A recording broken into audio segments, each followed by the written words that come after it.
Hello दोस्तों, कैसे हो? आपका स्वागत है तिरपान स्टडी सेंटर में। आज जो हम करने जा रहे हैं क्लास 12 एनआईएस बोर्ड का जो है पॉलिटिकल साइंस का चैप्टर नंबर 6। ये चैप्टर जो हमारा होगा फंडामेंटल राइट, यानी जो है मौलिक अधिकार के विषय में हम विस्तार पूर्वक चर्चा करेंगे। ये टॉपिक कई क्लास के बच्चे के लिए इंपॉर्टेंट, चाहे वो सीबीएसई में पढ़ते हों, चाहे एनआईएस में पढ़ते हैं, चाहे यूपी बिहार बोर्ड के बच्चे हों। कहते हैं ये फंडामेंटल राइट उनके सिलेबस में है, तो ये चैप्टर उनके लिए अत्यंत महत्वपूर्ण होगा। ये जो होगा आपको 2 लैंग्वेज में होगा, हिंदी इंग्लिश दोनों में ही होगा, और ये जो होगा आपके लिए डिस्प्ले भी होगा। तो ये कई मायने में आपके लिए अत्यंत महत्वपूर्ण रहेगा। लेकिन चैप्टर स्टार्ट करने से पहले एक बात जो मैं हमेशा कहता हूँ, जिसको आपको सोचना भी चाहिए, विचार भी करना चाहिए और अमल भी करना चाहिए, वो ये है कि जब भी वीडियो देखिए पूरा देखिए, क्योंकि अधूरा जानकारी सदैव खतरनाक होता है। साथ में एक इंपॉर्टेंट बात ये भी रहता है, अगर आप पहली बार वीडियो देख रहे हो तो लाइक शेयर सब्सक्राइब करना मत भूलना, क्योंकि दोस्तों लाइक कीजिएगा तो बनाने वाले का मनोबल बढ़ता है, सब्सक्राइब कीजिएगा तो इससे ये होता है कि जब भी मैं कोई वीडियो डालूंगा उसका नोटिफिकेशन आपको समय रहते मिल जाएगा। और देखिए शेयर का मतलब ये होता है कि आपके थ्रू ना जाने किन बच्चों को हेल्प मिल जाए, ये आप भी नहीं जानोगे, इसलिए जो है आप शेयर जरूर करो, ठीक है। व्हाट्सएप स्टेटस पे भी लगाओ। दोस्तों एनआईएस सेंटर जो है कई मानने में बहुत से बच्चों के लिए हेल्पफुल है, चाहे वो 8th क्लास हो, 9th 10th 11th 12th हो, चाहे वो एनआईएस बोर्ड के बच्चे हों, ठीक है, चाहे बीए एमए के बच्चे हो, सभी क्लासों के लिए कुछ ना कुछ जो है तिरपान सेंटर में उपलब्ध है। तो इसलिए आपके लिए ज़रूरी है कि आप सब्सक्राइब करके इसको चैनल को जो है सेव कर लो, नहीं तो बाद में अगर रिसर्च करोगे तो शायद आपको ये चैनल प्राप्त ना हो। तो इसलिए सोचना नहीं, विचार नहीं करना है, सब्सक्राइब करके जो है अपने पास सेव करना है। दोस्तों ये तो बात था आपके लिए, लेकिन आप देखते हैं हमारा आज टॉपिक क्या है। Next is the fundamental right है, the right to the freedom. There is a second right to freedom. Freedom is a basic characteristics of the true democracy. Our constitution is granted to be the citizen of India is a set of 6 freedoms described as a right to freedom. There is a right to freedom. There is 6. Here the 6 here fundamental freedom here. The constitution granted the following 6 fundamental freedom. The first here, freedom to speech and expression. Second here, freedom of assemble peacefully without any arms. And third here, a freedom to association as a union. And freedom to move freely throughout the territory of India. And the next here, freedom to reside and settle in any part of territory of India. And last here, freedom to practice any profession to carry on the occupation, trade or business. There is the most important. Let's study this fundamental only one very note here. First here, freedom of speech and expression. What do you mean to freedom of speech and freedom here? It is an important freedom. This is a freedom ensure the free and frank speech, discussions and exchange of opinions. It's include the freedom of press. However, this is a freedom like a freedom of speech and expression are not to be assaulted. And the state is empowered to impose the reasonable and restriction on the exercise of this right in the interest of security of the state, public order and morality, etc. And there is one most important fact in this box. The freedom can be suspended during the state of nation emergency. There is a most important fact here. The state is freedoms is suspended regarding to the state of national emergency as soon as the state national emergency is declared under article 352. The above mentioned freedom expect the right to a life, liberty automatically is remain suspended as along the state of national emergency is countries is a continue. All this is a freedom get restored as soon as the proclamations of national emergency lifted. The next year, protection in the respect of conviction of the on offense. This is a constitutional is a provision ensure the protection against the arbitraries arrest in the scheme of punishment to any person who is illegal to behave a community as often. No person shall be punished except from the violation of law, which is the force which the crime as a committed. As accused is a cannot be is a plead to be a witness against him and herself. No person shall be punished from same offense more than once. The next year, the protection of life and personal liberty. There is the constitution is laid down that no person shall be deprived of his hair, life is a personal liberty expected according to the procedure established by law. It is a guarantee that life or personal liberties shall not be taken away or without the sections of law. They ensure that no person can be punished or imprisoned of merely at the whims of some authorities. He, she may be punished only for the violations of the law. And the next year, prevention against to the is arbitrary arrest and detentions.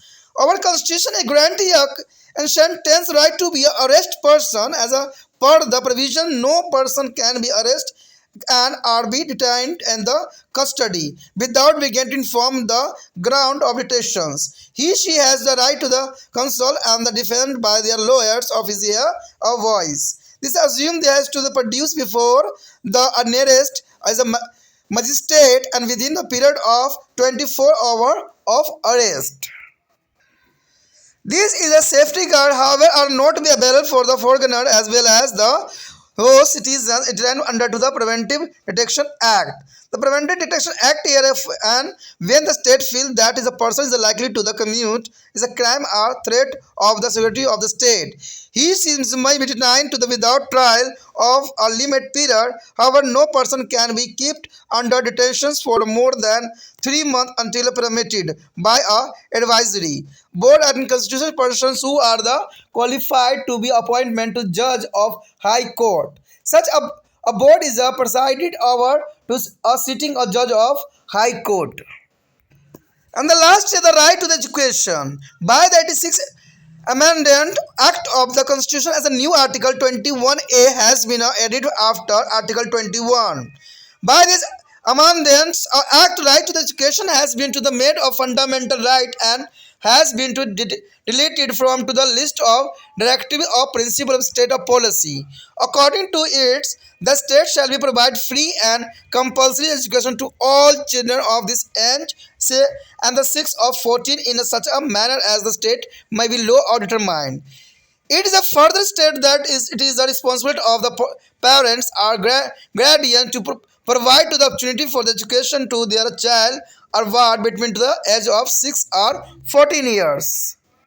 दोस्तों हमारा जैसे कि दूसरा right क्या है, स्वतंत्रता का अधिकार, ये अत्यंत महत्वपूर्ण है जिसमें सभी स्वतंत्रता का अधिकार की गारंटी दी जाती है। स्वतंत्रता एक सच्चे लोकतंत्र की आधारभूत विशेषताएं होती है।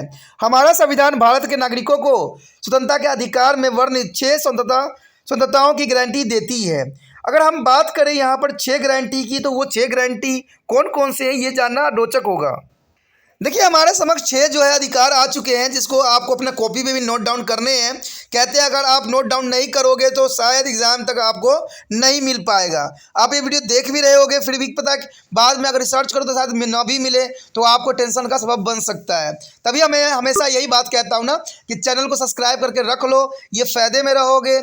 यहाँ पर हर तरह के वीडियो आपको मिलेगा, वो भी आपके अपने लैंग्वेज में अपने समझ के लिए। तो सोचना नहीं होता है दोस्तों, सब्सक्राइब करके सेव करना ही समझदारी वाली बात आती है। चलिए ये तो आपके मर्जी पे डिपेंड करता है, कीजिए चाहे नहीं कीजिए, ये आपके विवेक के ऊपर आश्रित है। हम देखते हैं हमारा 6 मौलिक अधिकार स्वतंत्रता कौन कौन सी है। तो सबसे पहले तो हमारे समझ आता है भाषण तथा अभिव्यक्ति की स्वतंत्रता, यानी भाषण देने की स्वतंत्रता मिल जाती है। बिना हथियार शांतिपूर्ण ढंग से जुलूस निकालने की स्वतंत्रता इसमें रहती है। संघ और संगठन बनाने की स्वतंत्रता भी हमें प्राप्त दी गई है। अब भारत में कहीं भी स्वतंत्रता रूप से जाने की आपको स्वतंत्रता दी गई है। ठीक है, पहले जो था जम्मू कश्मीर में आप नहीं जा सकते थे, लेकिन अब जम्मू कश्मीर में जो है 370 धारा हटा दिया गया है, जो आप वहाँ पर भी आप जा सकते हो। कहते हैं उसके बाद भारत के किसी भी भाग में रहने व जीविका उपार्जन की स्वतंत्रता थी उस समय। किसी भी कार्य, व्यापार और व्यवसाय, नौकरी करने की आपको स्वतंत्रता दी गई है। अब चलिए देखते हैं हम इसको संक्षिप्त में, ठीक है, क्या क्या इसमें वर्णित। सबसे पहले हमारे समक्ष तो यही आता है भाषण तथा अभिव्यक्त करने की स्वतंत्रता। कहते हैं ये एक महत्वपूर्ण स्वतंत्रता है। यह स्वतंत्रता स्वतंत्र एवं निष्पक्ष बोलने, वाद विवाद करने तथा विचारों का आदान प्रदान करना सुनिश्चित करता है। इसमें प्रेस की स्वतंत्रता सम्मिलित होती है। हालांकि ये स्वतंत्रता जैसे भाषण तथा अभिव्यक्त करने की स्वतंत्रता असीम नहीं है। राज्य को सुरक्षा, कानून व्यवस्था, नैतिकता इत्यादि के हित में इस प्रकार का प्रयोग पर जो है उचित प्रतिबंध लगाने का अधिकार भी प्राप्त है। तो ये काफ़ी इंपॉर्टेंट हमारे लिए रहता है, क्योंकि आपको पता है कि इसमें जो है सबसे इंपॉर्टेंट प्रेस को स्वतंत्रता दी गई है। कहते हैं अगर न्यूज़ वाले अगर किसी के अधीन हो जाते हैं तो वो देश जो है लोकतांत्रिक नहीं रह जाता है, क्योंकि वहाँ पर सरकार की ही इच्छाओं से न्यूज़ चलने लगते हैं। तो ये बहुत भी इंपॉर्टेंट है कि प्रेस को स्वतंत्रता रहना इसके अंतर्गत आता है। अगर हम एक फैक्ट की बात करें तो ये बात यहाँ पर क्लियर दी गई है कि स्वतंत्रता हमारी कब खत्म हो जाती है। कहते हैं जब राष्ट्रीय आपातकाल की स्थिति के दौरान इन स्वतंत्रताओं को जो है निलंबित किया जा सकता है। अगर कभी हमारे देश में कोई आपातकालीन आ जाता है तो आपको बहुत सी स्वतंत्रता को जो है नष्ट कर दी जाती है। जैसे कि आपने देखा भी होगा, कोरोना वायरस में आपकी स्वतंत्रता को नष्ट कर दी गई थी, आपको घर में कैद कर दिया गया था। तो उस समय जो था आपकी स्वतंत्रता बाधित हुई थी। जो ही धारा 352 के अंतर्गत राष्ट्रीय आपातकाल की स्थिति की घोषणा होती है तो ऊपर वर्णित सभी अधिकार जो है सिवाय जीवित रहने की स्वतंत्रता को छोड़कर स्वयं ही आपातकाल जारी रहने पर निरस्त हो जाती है, यानी खत्म हो जाती है। यानी सिर्फ आप जीवित रहते हो, कैसे कंडीशन में रहते हो, सिर्फ यही आपके पास बचेगा, बाकी हर एक जो है कंडीशन आपको खत्म हो जाएगा। तो ये बहुत काफ़ी इंपॉर्टेंट है कि जब राष्ट्र में आपातकालीन घोषणा होगी तब इस तरह के जो है कंडीशन देखने को आपको मिल सकता है। ठीक है, कुछ हद तक आपने कोरोना वायरस में भी इस घटना को देख रहे होंगे। जो ही आपातकाल समाप्त होने की घोषणा होती है सारी स्वतंत्रता फिर से लागू हमारे ऊपर हो जाती है। उसके पश्चात हमारे समक्ष अपराध के दी गई सजा के संबंध में सुरक्षा। कहते हैं यह संवैधानिक प्रावधान किसी भी व्यक्ति को जो किसी अपराध में अभिव्यक्त है उसकी जो है मनमानी पूर्ण गिरफ्तारी एवं अत्याधिकारी सजा के विरुद्ध जो है सुरक्षा करती है। किसी भी व्यक्ति को विधि के उल्लंघन के सिवाय सजा नहीं दी जा सकती है। किसी भी व्यक्ति को अपने खिलाफ गवाह बनने के लिए बाध्य नहीं किया जा सकता। आप देखते हो फिल्मों में भी कोर्टों में जो है झूठे गवाह प्रस्तुत कर दिए जाते हैं, लेकिन अगर ये बात अगर कोर्ट को पता लगता है तो झूठी गवाह पेश करने के जो है इसके भी सज़ा वहाँ पर निर्धारित की गई है। तो ये बहुत काफ़ी इंपॉर्टेंट हो जाता है। किसी व्यक्ति को एक ही अपराध के लिए एक से अधिक बार सज़ा नहीं दी जा सकती है। ये भी आपने फिल्मों में भी सुना होगा कि हम अपराध तो एक बार कर चुके हैं तो इसका हमें 2 बार सज़ा नहीं मिलेगा। तो कहते हैं हमें अपराध करना ही नहीं चाहिए जो हमारे देश के लिए और हमारे परिवार के लिए जो है सबब बन जाए। उसके पश्चात हमारे समक्ष जीवन तथा वैश्विकता स्वतंत्रता की सुरक्षा। कहते हैं संविधान किसी भी व्यक्ति को सिवाय विधि द्वारा प्रतिष्ठापित प्रक्रिया के अनुसार उसके जीवन तथा व्यक्तिगत स्वतंत्रता से वंचित नहीं कर सकता है। यह गारंटी देता है कि जीवन तथा व्यक्तिगत स्वतंत्रता बिना कानून के इजाज़त के छीने भी नहीं जा सकते हैं। यह किसी भी निर्दोष व्यक्ति को केवल कुछ संघीय अधिकारी द्वारा दी जाने वाली सजा को भी जो है रक्षा सुनिश्चित करती है। वो केवल कानूनी उल्लंघन के लिए ही सजा पा सकता है, यानी कानून के उल्लंघन करते हैं तो सजा दी जा सकती है, अदरवाइज कोई व्यक्ति किसी को सजा देना कानूनी अपराध माना गया है। उसके पश्चात हमारे समक्ष आता है मनमानी गिरफ्तारी तथा बंदी बनाने पर रोक। देखिए ये बहुत काफ़ी इम्पोर्टेंट बात रहता है कि हमारा संविधान गिरफ्तार किए गए व्यक्तियों को निश्चित अधिकार देता है। कहते प्रावधान के अनुसार कोई व्यक्ति बंदी बनने जाने के कारण बताए बिना गिरफ्तार हिरासत में नहीं लिया जा सकता। यानी किसी व्यक्ति को अगर आपने गिरफ्तार करना है तो पहले आपको जो है गिरफ्तारी के वारंट लेके आना पड़ेगा, नहीं तो उसको गिरफ्तार नहीं किया जा सकता। बिना बताए आप किसी व्यक्ति को गिरफ्तार करना कानून के अपराध में है। उसे अधिकार है कि वह अपनी पसंद के वकील की राय ले सकता है अथवा मुकदमा लड़ सकता है। अभिव्यक्ति को 24 घंटे के अंदर निकट दंड अधिकारी के सम्मुख प्रस्तुत किया जाता है। यानी कोई भी व्यक्ति को अगर गिरफ्तारी की जाती है तो उसको 24 घंटे के अंदर अंदर जो है उसको मजिस्ट्रेट के सामने पेश करना होता है। और ये भी प्रावधान है कि अगर मान लीजिए किसी औरत को हम अगर गिरफ्तार करते हैं तो उसके लिए एक औरत कांस्टेबल का होना अत्यंत महत्वपूर्ण है। देखिए दोस्तों, आप सोच रहे होंगे कि ये सब तो हमारे समाज में होता ही नहीं है, लेकिन आप क्या कहोगे? संविधान में जो लिखी है उस बात को तो हम मान्यता मानेंगे, लेकिन कहते हैं बहुत से कुछ लोग होते हैं जो इन चीज़ों को खंडित करते हुए आगे बढ़ते हैं। इवन कि जो कहते हैं कानून की रक्षा करने वाले ही इन रूल रेगुलेशन का धज्जियां उड़ाते हैं।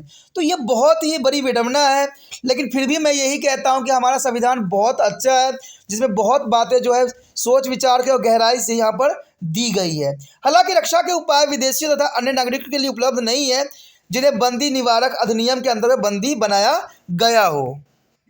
इसमें एक और बात आती है कि बंदी निवारक का अर्थ क्या है। देखिए बंदी निवारक हमारे यहाँ वर्ड आया था तो उसके बारे में जानना अत्यंत महत्वपूर्ण और रोचक भी रहेगा, क्योंकि जब राज्य को यह अनुमति हो कि किसी व्यक्ति जो अपराध करने वाला हो, राज्य की सुरक्षा खतरा हो या खतरे की धमकी मिल रहे हो, तो राज्य उसी सीमित अवधि के लिए बिना जांच किए बंदी बना सकता है।